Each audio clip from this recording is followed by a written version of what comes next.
Welcome to Spooky TV. So DJ Academics recently stated that Lil Durk can beat NBA Youngboy by doing certain things, and this is how he was able to defeat 6ix9ine and whatever. And I would love to dispel some of those allegations made by DJ Academics or debunk some of those myths. First and foremost, DJ Academics, you're a good blogger, you know what I mean?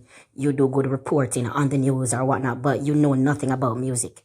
You know what I mean? You don't write songs, you don't produce tracks, you've never made a good song, you don't know anything about making music. So you are not one to give an artist advice of how he can win a lyrical warfare.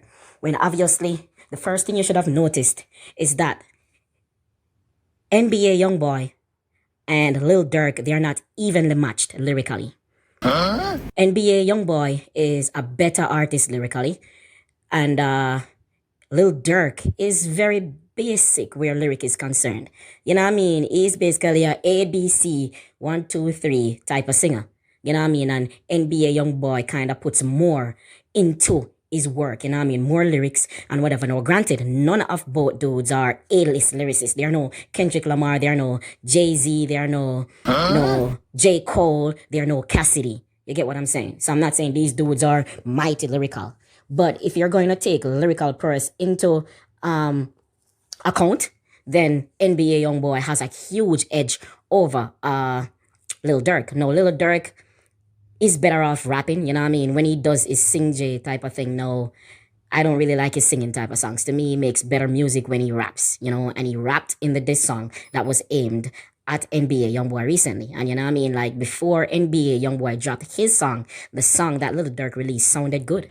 However, as soon as NBA Youngboy responded, everybody saw where the fans went. It was clear as day who the winner was. Now, what can Lil Durk do to win this feud? The only thing Lil Durk can do to win this feud is to get a writer. You know what I mean? He has to get a ghostwriter to write better songs than NBA Youngboy is coming with. He has to go 10 times as hard as NBA Youngboy. NBA Youngboy is prepared to say anything it takes. And in order to beat someone like that on the battlefield, one, you have to write better. You have to come with clarity. You have to come with creativity. You have to go 10 times as hard. Everything that he does, you have to do it better. So as you can see, the songs that NBA Youngboy is releasing, they sound more like freestyles.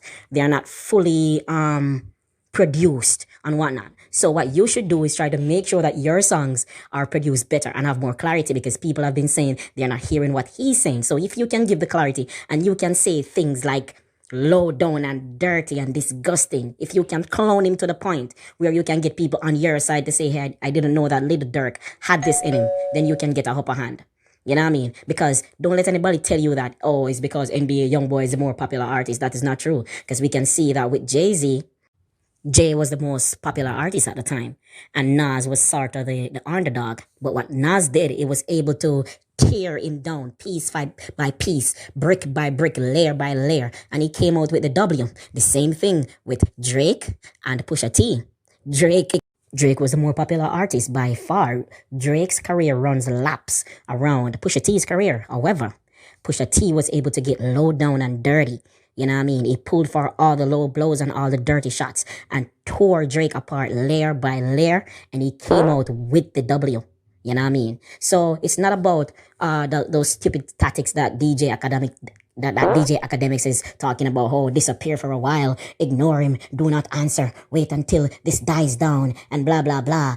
Oh, that will help you. Nah, stop telling this dude rubbish, man. Yeah, like you don't know nothing about music. Just shut the hell up when it comes to music. Stick to, like, don't give artists advice when it comes to warfare. You get what I'm saying? And for the record, Lil Durk did not defeat 6ix9ine either. So stop selling that stupid narrative that Lil Durk defeated 6ix9ine. Lil Durk did not defeat 6ix9ine. 6ix9ine snitched, and he was on top of the game. But because he snitched, when he came from jail, he was blackballed. He didn't fall off based on the meritocracy that your music is selling or not selling or whatever. It wasn't based on merit.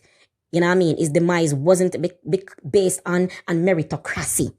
You know what I mean? His demise was based on bias and the fact that he was blackballed. So you can't give Lil Durk credit for 6ix9ine's demise, because when 6ix9ine was out before the jail stint and all of that shit, Lil Durk had nothing on him. Lil Durk wasn't even getting platinum records. 6ix9ine was getting a platinum record every week. You know what I mean? So as soon as he gets from jail and they stop playing his music and people like Ebro who didn't like him, Ebro from Hot 97 who works at Apple Music and is able to block you from promoting your songs and that channel and all that shit. Like when you have people like that that's working against 6ix9ine, what do you think is gonna happen? His music is not gonna be streaming. You know what I mean? YouTube is not promoting his shit. You know what I mean? The streaming platforms are hiding his content. So that's what caused 6ix9ine's demise. You know what I mean? Like Lil Durk did not have anything to do with the demise of 6ix9ine. So cut that bullshit out. You see me? I said so. The only way Lil Durk can defeat Youngboy is by getting a ghost writer. He has to look within himself first and accept himself as a man for the person that he is, and that I am not a lyrical artist. I need help. Get help from one of those battle rappers, you know what I mean? Cassidy, any one of those dudes, you know what I mean? Matt Hoffa. And you get them to sign a clause to say, hey, this is a non-disclosure. You can't say anything that you wrote this for me, whatever. And then you drop those songs on Little Boy's, NBA Youngboy's head top. You know what I mean? Let him answer. Let him respond. See what he's made of. If he's able to break down a rapper brick by brick, piece by piece, break down a real battle song. Because those little songs that you're doing, those are not good enough for a beef, man. Like, you need to break down somebody by layers. You can't make club songs and think that, oh, that is going to be a good diss song. Nah, you got to come harder than that. You know what I mean? And this bullshit about hiding and not releasing music for a while, that academics is telling you that's crap. I'm out.